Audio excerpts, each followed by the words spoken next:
अमीर ननद की गरीब भाभी। रीना एक मध्यम परिवार की लड़की थी, लेकिन उसकी भाभी शिवानी एक बड़े घर की बेटी।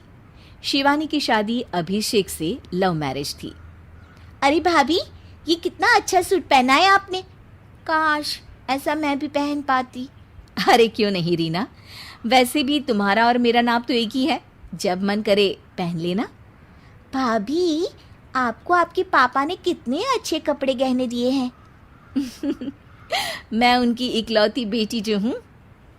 बेटी तो मैं भी इकलौती हूँ, लेकिन क्या करे, पापा है नहीं। पता नहीं कैसे होगी मेरी शादी। तभी वहाँ शिवानी की सास आ जाती है। अरे क्यों नहीं करेगा भाई तेरी शादी धूमधाम से, आखिर जिम्मेदारी है तो उसकी। और वो दिन भी आ जाता है जब रीना की शादी तय हो जाती है। अभिषेक, क्या हुआ? आप इतने परेशान तो कभी नहीं दिखे। कोई बात है तो बताइए मुझे। अरे शिवानी, वैसे तो शादी का सारा इंतज़ाम हो गया है, लेकिन गहनों का रेट तो आसमान छू रहा है। कैसे क्या करूं, कुछ समझ में ही नहीं आ रहा। थोड़ी देर में शिवानी अपने पूरे गहने अभिषेक के सामने रख देती है। ये लीजिए, गहनों का इंतजाम भी हो गया। अरे नहीं नहीं शिवानी, मैं ये गहने किसी हालत में भी नहीं ले सकता। ये तुम्हारे पिता ने तुम्हें दिया था, और तुम हो कि। तभी वहां सास आ जाती है। अरे तो क्या हुआ, इसकी तो हो गई ना शादी, अब किसे दिखाने हैं इसने गहने। सास गहनों का डिब्बा शिवानी के हाथ से लेकर वहां से चली जाती है।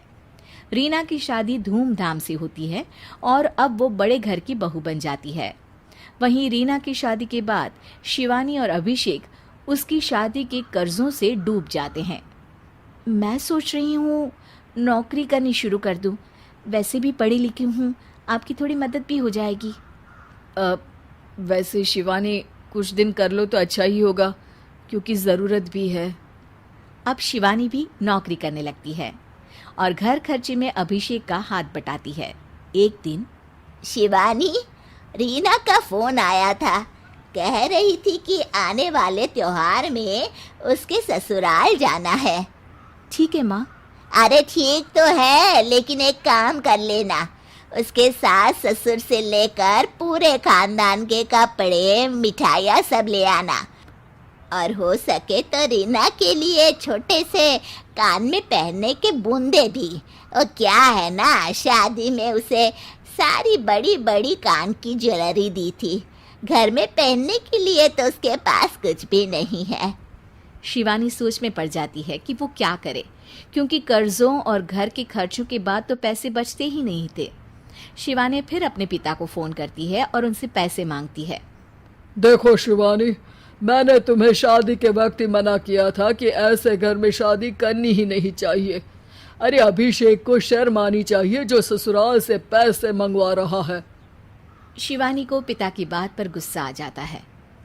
आप मेरे पिताजी हैं और मैं परेशान थी, इसलिए आपसे मदद की उम्मीद की पापा।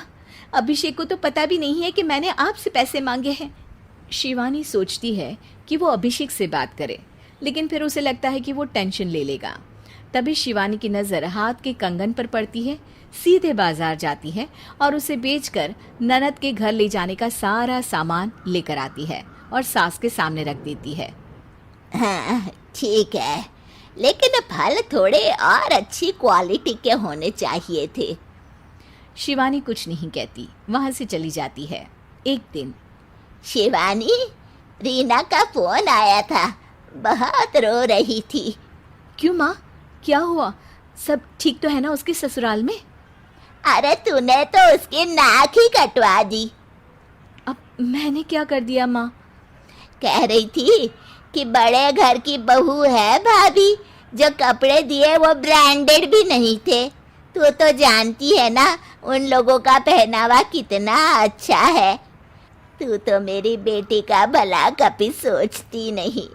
हाय भगवान, अरे बड़े घर की बहू है, इसी बात की जलन है ना तुझे, लेकिन याद रख मेरी बेटी का सोचने के लिए भगवान है, तुम लोग कभी उसका बुरा नहीं कर पाओगे।